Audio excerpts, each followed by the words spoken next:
진정한 내란 범죄 일으킨 것은 윤석열 대통령입니까? 민주당입니까? 헌재는 내란몰이만 믿고 날뛰다가 황소 발에 발표 죽는 깨구락지 신세가 되었습니다. 여러분 불안하세요? 불안할 필요 없습니다. 윤석열의 계엄은 100% 헌법을 위반한 것입니다.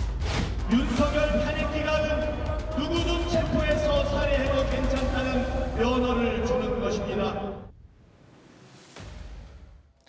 지난 주말이 어쩌면 윤 대통령 탄핵 심판 선고 전 마지막 주말이 될 수 있다라는 관측이 나왔었죠. 자, 이런 분위기 속에서 지난 주말 내내 탄핵 찬반을 외치는 집회가 거리 곳곳에서 이루어졌습니다. 광장의 긴장감, 아스팔트 위에 민심들 뜨겁게 달아올랐습니다. 우리 사회의 혼란이 8년 전 탄핵 사태 때보다 훨씬 더 심각하다는 우려마저 나오고 있습니다. 하지만 정치권이 이런 분열과 갈등을 봉합하기는커녕 오히려 부추기고 있다. 이런 비판도 적지 않죠. 민주당에서는 빠른 헌재 선고를 요구하면서 압박하고 나섰습니다. 탄핵 심판 선고가 늦어지면 사회적 비용도 갈수록 증가하고 있습니다. 이대로 가다가는 우리 사회가 극단적인 대결로 치닫게 될 것입니다. 헌법재판소가 제 역할을 제때 하는 것이 매우 중요합니다. 헌법과 민주주의의 최후의 보루로서 오늘 중 선고기일을 지정할 것을 촉구합니다. 나라도 국민도 한계점입니다. 긴장과 인내가 이미 도를 넘었습니다. 헌재의 책임 있는 결정을 기다립니다. 더 이상의 지연은 비정상이고 무책임입니다. 선고가 예상보다 계속 늦어지면서 요즘 SNS나 개인 메시지를 통해서요, 이런저런 가짜 뉴스, 이른바 속칭 지라시라고 하죠. 이런 내용들이 굉장히 많이 확산되고 있습니다. 이러면서 점점 혼란도 한층 가중되고 있는 상황인데요. 자, 헌법재판소도 이제는 좀 더 늦추지 말아야 된다라는 비판도 나오고 있는데, 대변인님도 그런 메시지 많이 받죠. 저도 사실 매일 한두 개씩 받고 있는 상황이거든요. 이게 사실관계는 확인할 수 없는 그런 예측글들이 계속 돌고 있습니다. 그렇습니다. 지금 우리가 알 수 없는 소위 지라시라고 하는데 그중에는 정보가 확인되지 않은 내용이 거의 대다수이기 때문에 사실상의 가짜뉴스다 이렇게 봐도 무방할 수밖에 없는 그런 글들이 너무 많이 돌고 있고, 그런 것들이 또 받아보는 사람들 입장에서는 아, 지금 이렇게 되나 보다. 그리고 또 다른 기대감을 갖게 되고 그 기대감에 더 다른 또 행동들로 옮겨지게 되는데, 이젠 그런 것들은 종식될 필요가 있다라는 것이고요. 헌법재판소가 이번 주에 아직까지 어떤 결정을 내릴지 예고하고 있지 않습니다만, 내일 박성재 법무부 장관에 대한 변론이 이제 개시가 된다고 한다면 이제 지금 윤석열 대통령이나 한덕수 국무총리에 대한 변론 또 평의 이런 부분들은 어느 정도 종결이 돼도 충분하게 성숙되었다, 숙성되었다라고 볼 수 있는 것이고, 이번 주 중에는 꼭 이 최종적인 종국 결정이 좀 나와야 되는 타이밍이다. 그렇지 않다면 지금 이번 주말에 이 거리 광장에 모였던 이 탄핵에 대한 찬성파 반대파들의 엄청난 에너지들을 받지 않습니까? 이것이 더 방치될 경우에는 이제는 단순하게 말과 행동을 넘어서서 더 큰 위협으로 우리 사회에 더 다가올 가능성이 있기 때문에 이제는 이 모든 것들을 종식시킬 때가 되었다. 그 역할은 책임은 헌법재판소가 갖고 있다. 이런 말씀드립니다. 그야말로 다양한 예측과 설들이 난무하고 있습니다. 언제 나올 것이다, 어떤 내용으로 나올 것이다, 이 최종 선고에 대한 설들이 무성합니다.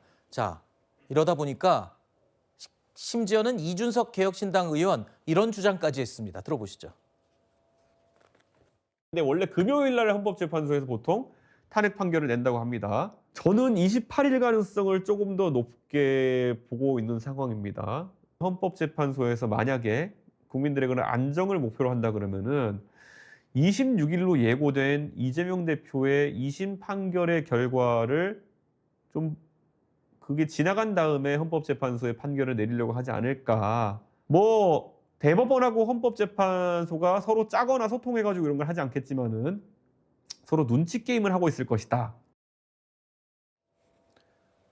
어떤 쪽의 결론이 먼저 날 것이냐, 이재명 대표의 사법 리스크 시계냐, 윤 대통령의 탄핵 심판 시계냐, 이 두 가지의 시계 중 어떤 게 먼저 종을 울리느냐 비유를 여러 번 했습니다. 물론 야권에서는 왜 별개의 사안을 같이 비교하느냐라면서 비판을 하기도 합니다만, 나경원 의원도 앞서 이런 얘기를 했죠. 이재명 대표 2심 판결 이후에 윤 대통령 탄핵 심판 선고가 나와야 한다라고 주장을 하고 있습니다. 이재명 대표의 선거법 위반 재판 26일로 지금 예정이 돼 있죠. 2심 선고. 그리고 대통령의 탄핵 심판. 글쎄요. 이 얘기가 안 나올 수가 없습니다. 왜냐하면 지금 상황상, 정치적인 이 구도상 이게 되게 중요한 상황으로 사람들은 이야기를 하고 있습니다. 먼저 정치권의 시간 싸움 굉장히 예민하게 돌아가고 있습니다. 이 윤석열 대통령의 이 사건과 이재명 대표의 저 사건을 별개로 봐야 되지 않느냐. 뭐 법리적으로는 그렇죠. 네. 근데 대한민국 국민 누가 저걸 별개로 보고 있습니까?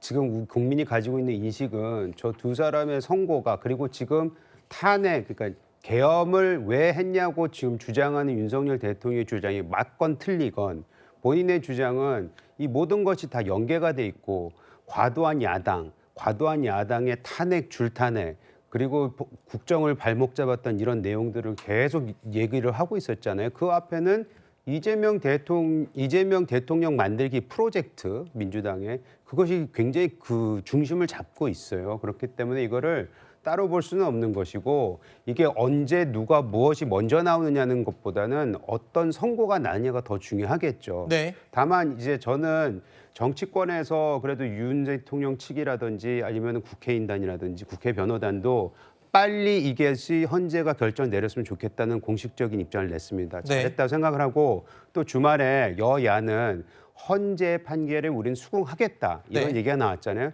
굉장히 좋은 사인이라고 봅니다. 다만 한 가지 걱정되는 거 있습니다. 뭐냐면 어떤 여론조사들에 의하면은 헌재에 대한 국민적 신뢰가 굉장히 낮아요. 네. 그 헌재는 그것을 고민하지 않을 수가 없을 것 같아서 네. 이준석 대표 의원의 말을 동의하는 건 아니지만 네. 꼭 이번 주 14일 날 나올 수밖에 없다라고 우리 정치권이 생각하는 것은 아직은 섣부르다라고 생각합니다.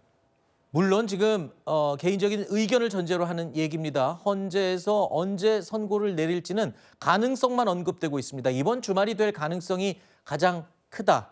수, 목, 금 중에 나올 가능성이 크다라는 전망만 나올 뿐 아직 아무도 모릅니다.